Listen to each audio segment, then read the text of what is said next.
Hey guys, Ponce here with my first official I'm talking about something to do with Street Fighter 6 video series. In this one, I'm going to be discussing how I use the Street Fighter 6 demo to learn and practice very specific core concepts inherent to Street Fighter 6 before the game actually launches in a couple days. So if you watch this video early, you got a couple days to kind of mess around with this stuff as well. So the demo is available on Steam and I believe consoles, but in any case, what I'm looking to do here is working on Drive Impact and to a lesser degree Drive Rush. That's the red flashy moves and the green flashy moves, and how they interact with other systems, because it's kind of a very important, or rather they're very important concepts, where you have to think about these new things, so therefore while you're thinking about these new things, other core systems that are available in all other fighting games, well, like most other fighting games like anti-airs might suffer. So it's dealing with these new systems while thinking about the old systems. And so I'm going to use the bot specifically to train for that. Specifically, the level 7 bot, because the level 8 bot it's very bot-like. There's input reading, it's weird, and when you start fighting it, you get into, it depends on how you do it, but a lot of the time you get suckered into using, if you're looking specific to fight it, how to use, essentially exploit AI, and it's not really like fighting an actual person. So yeah, we're going to do that.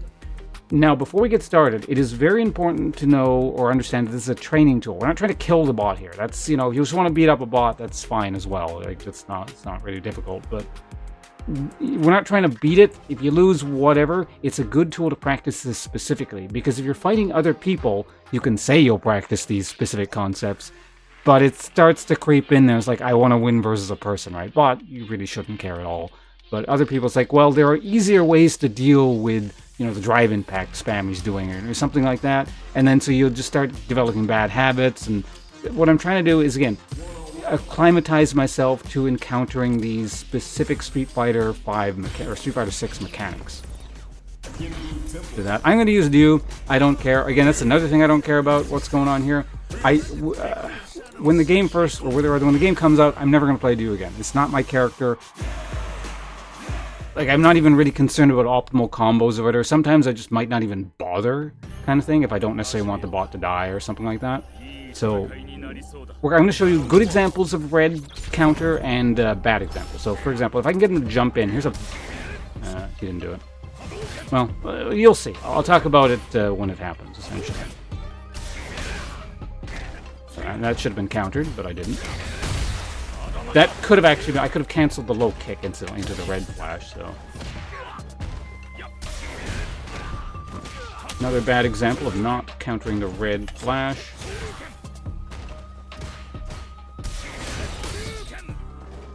Incidentally, Shoryuken actually jumps over that sometimes, so now unfortunately we can't really practice the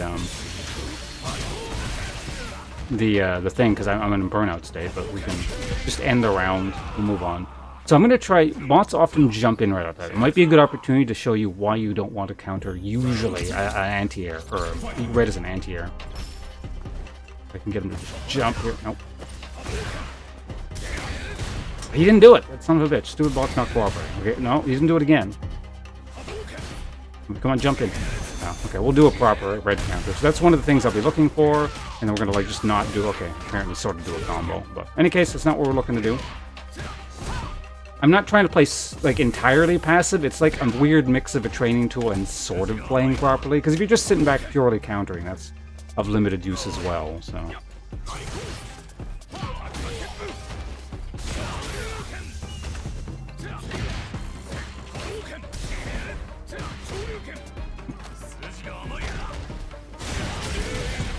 We'll just even it out so we get more time to practice, I guess. He didn't do it again.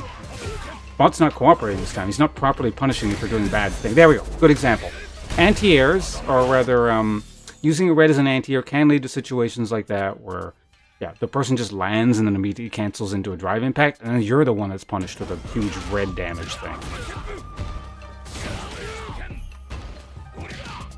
Incidentally, that wouldn't be good to do over and over again.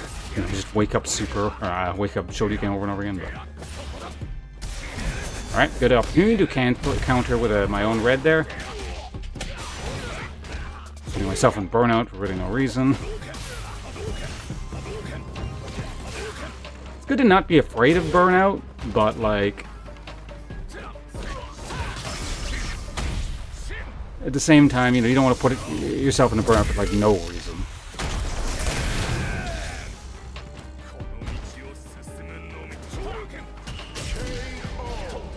Go to the next round. There's another example of a bad red I'd like to show if possible. Right there. Yeah, see, that perfect. Thank you, bot, for cooperating right away. So there's a lot of things that look like you can use the drive impact to, you know, punish. Like you see a fireball, you go for it immediately. You can, I believe, technically punish it if you do it like right away. That looked pretty fast, right? But still, yeah, there's enough time for someone to cancel into an immediate drive impact. And then you're the one that eats tons of damage like that, so...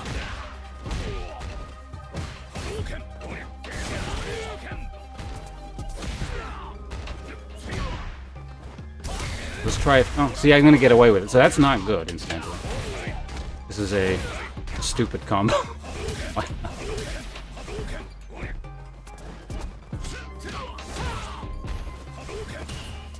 We can end it on like an interesting... Oh, see, I could have... I was busy talking, so I couldn't counter the red.